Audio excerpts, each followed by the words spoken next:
நண்பர்களே, நீங்கள் பார்த்து கொண்டு இருப்பது உங்கள் கௌசிக ரிவ்யூ. சரி வாங்க வீடியோக்குள்ள போய் என்னென்ன நடக்க போகுது அப்படின்ற இன்ட்ரெஸ்டிங்கான சுவாரஸ்யம் நிறைந்த விஷயங்களை தான் நீங்க அந்த வீடியோவில் பார்த்து தெரிஞ்சுக்க போறீங்க. அதுக்கு முன்னாடி நம்ம விஜய் இருக்காருல, அவர் இருந்துன்னு ஒரு பக்கம் ஏற்காடுல சும்மா ஏறி ஏறி எல்லா தாவலையும் பார்த்துட்டு இருக்காரு. அந்த சமயத்துல தாங்க 4-5 ரவுடி பசங்க ஏற்காடுல உன்னை சும்மா விடுவேனடா அப்படின்ற மாதிரி வம்புக்கு இழுக்கிற மாதிரி வராங்க. ஆனா ஏற்காடுல அந்த மாதிரி எதுவும் இல்லைங்க. ஆனா இந்த இடத்துல ஏன் வம்புக்கு வந்தாங்க அப்படின்னு சொல்லிட்டு பார்த்தீங்கன்னா, நம்ம தீபிகா இருக்காங்கல்ல, ஒரு வழியா அப்படியே சும்மா சூறாவளி மாதிரி போயிட்டு அந்த வண்டியை மடிக்க பிடிச்சி, விஜய் நான் எப்ப கொட்டாலும் நீ வரணும் அப்படின்னு சொல்லிட்டு கேட்கறதுக்கு போறாங்க. அந்த சமயத்துல நீங்க போட்ட ஆர்டரெல்லாம் கேட்கறதுக்கு உங்க பேச்செல்லாம் கேட்க நான் ஒன்னும் உங்க கொத்தடிமை இல்ல, கோர்ட்ல இருந்து ஆர்டர் வரட்டும், அதுக்கப்புறம் நான் வரேன். யாரையும் என்னை கட்டாயப்படுத்தி இது பண்ணி இந்த இடத்துக்கு கூட்டு போக முடியாது, அதை ஃபர்ஸ்ட் நல்லா புரிஞ்சுக்கோங்க.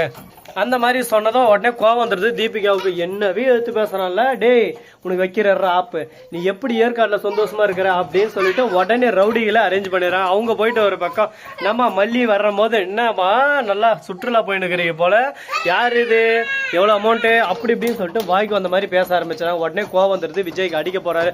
உடனே ஒரு பட்டாக்கத்தை இப்படி உருவிய அப்படின்னு சொல்லிட்டு சொல்றான். உடனே அடிக்க போற இடத்துல மல்லி கையை பிடிச்சிடறாங்க. திடீர்னு அந்த இடத்துக்கு தீபிகா வந்துடுறாங்க.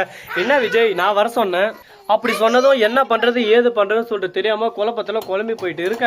அதே சமயத்துல எப்படியோ தீபிகா ஒரு பக்கம் காப்பாத்திடுறாங்க. ஓகே, எப்படியோ ஒன்று கும்பிட போன தெய்வம் குறுக்க வந்தது மாதிரி நீயே பிரச்சனை வளர்த்துட்டு நீயே நின்றே, அது வெறி சந்தோஷம். ஆனா மல்லி கத்தியை பிடிச்சி தடுத்து நிறுத்திடுறாங்க.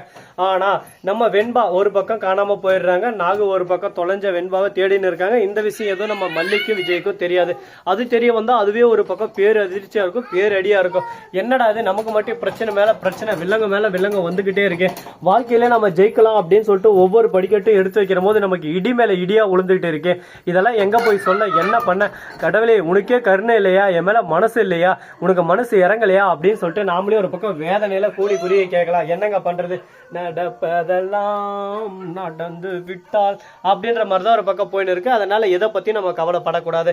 கவலைப்படாம நம்மளோட அடுத்தடுத்த படிக்கட்டை நம்ம எடுத்து வச்சுன்னு போயின்னு இருந்தா கண்டிப்பா நம்மளுக்கு வெற்றி நிச்சயம். அதுல எந்த ஒரு இதுவும் இருக்காது. சரி, இந்த மாதிரி ஒரு பக்கம் பிரச்சனைகள் எல்லாம் போயிட்டு இருந்தாலும் அதே சமயத்துல மறுபக்கம் என்ன நடக்குது அப்படின்னு சொல்லிட்டு பாத்தீங்கன்னா, நம்ம கதிரேசன் இருக்காருல, அவரு போன் பண்ணி, என்னடா வெண்பாவை சொன்ன மாதிரி கடத்திட்டியா அப்படின்னு சொல்லிட்டு இப்படிதாங்க ஒரு பக்கம் போயின்னு இருக்கு. இப்ப என்ன பண்றது ஏது பண்றதுன்னு சொல்லிட்டு தெரியாம கோவத்துல கொந்தளிச்சுன்னு இருக்காங்க. இந்த கோவம்லாம் எங்க போய் முடிய போகுது, எதுல போய் முடிய போகுதுன்னு சொல்லிட்டு தெரியல.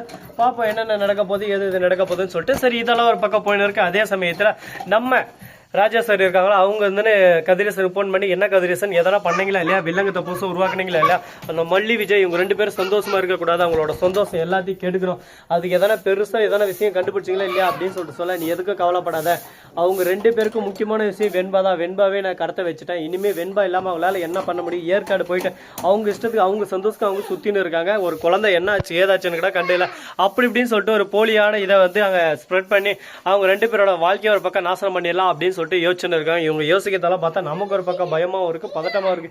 என்னடா இந்த அளவுக்குலாம் ஒரு அளவுக்கு பண்ண முடியுமா அப்படின்னு சொல்லிட்டு பார்த்தா கண்டிப்பா முடியுங்க.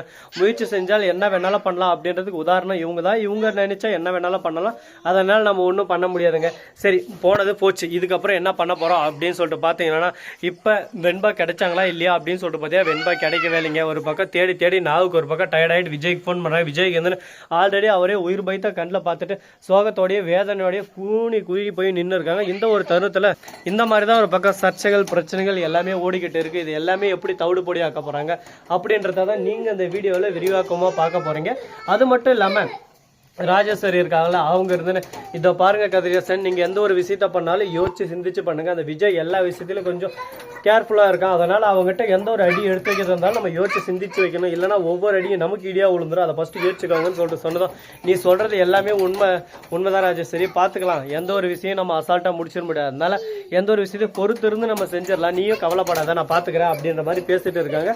இது நல்லபடியா நடக்குமா நடக்காதா, என்னென்ன பண்ண போறாங்க, எது பண்ண போறாங்க அப்படின்ற விஷயத்தை தான் முழுசா நீங்க அந்த வீடியோல பார்த்து தெரிஞ்சு போறீங்க. அது மட்டும் இல்லாம நம்ம ரஞ்சிதா இருக்காங்களா, அவங்க ராஜாமா கிட்ட ராஜாமா என்னம்மா இதெல்லாம் என்ன இப்படியெல்லாம் பண்ணிருக்காங்க, விஜய் மாமாக்கு எதனா ஆயிரு அப்படின்னு சொல்லிட்டு, உன் கஷ்டம் உனக்கு, விஜய் உனக்கு ரொம்ப பிடிக்கும், எந்த அளவுக்கு நீ விஜய் மேல காதல் வச்சிருக்கிற, அந்த பாசத்தெல்லாம் நீ வெண்பா மேலே காட்டியிருந்தா இந்நேரத்துக்கு மல்லி இடத்துல நீ இருந்திருப்ப, நமக்குள்ள எந்த ஒரு பிரச்சனையும் வந்திருக்காது.